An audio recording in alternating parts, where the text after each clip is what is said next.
Well, with the 2020 NHL entry draft in the books, we're joined now by Director of Amateur Scouting, Tod Button.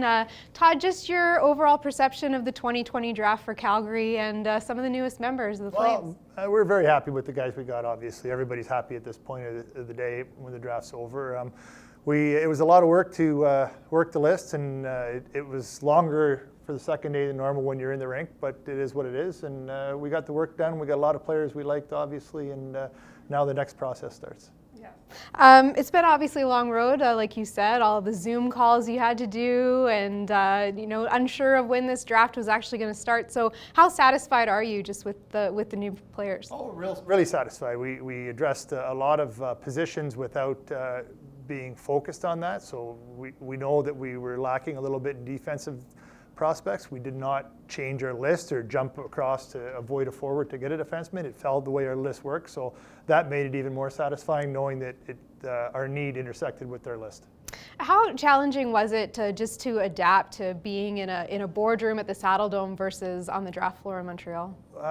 Well, the boardroom was positive in regards to you can have better conversations with your staff. I know a lot of our staff wasn't here because of the virus, but they were on our Cisco WebEx, and we had immediate access to them when we needed, but we could openly talk, where when you're in a rink with all the fans and the yelling and the team so close, you got to hunch over and get together. So the communication within our staff was way better, but the length of it, because of the process for making a pick and everything, was a lot longer. Right. Let's talk about Yan Kuznetsov, the first of 4 defensemen that the Flames drafted. Yeah, Yan Kuznetsov is a kid we've had our eye on for a couple of years. He played as an underage, I believe, in Sioux Falls last year.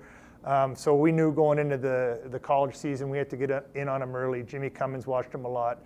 Eric Soltis, a New England scout, watched him a lot. So he played in the World Junior A Challenge for Russia with some good Russian defensemen, one for next year.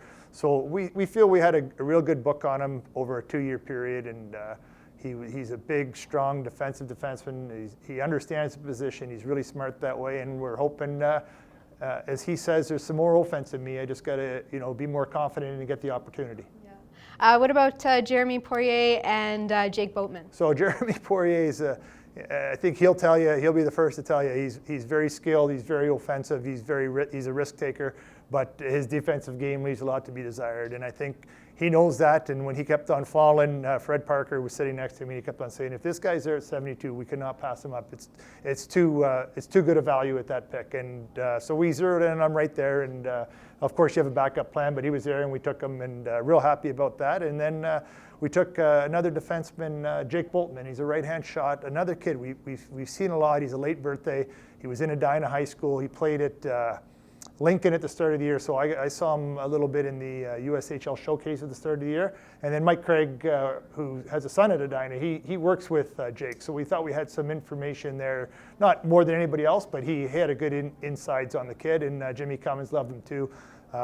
Playing in Lincoln this year, he's a real good skater, and he's off to Michigan next year. Yeah. Now looking ahead for you, it starts all over. All the work starts over again. So what are some of those challenges that you're foreseeing just with the world in the state that it is in for evaluating for next year? Well, we've started a little bit, different leagues are open. So obviously if there's no games, we can't go to it. I've been in the Quebec League already, or Swedish Scout, Finnish Scout have been working. So we're just going to do it the best we can. And we can't go to games where there's no games. So hopefully this thing moves along without causing any further health risks, and we get to see these kids play live more than we're going to in the next 2 months. But video is going to be a big thing for us for sure.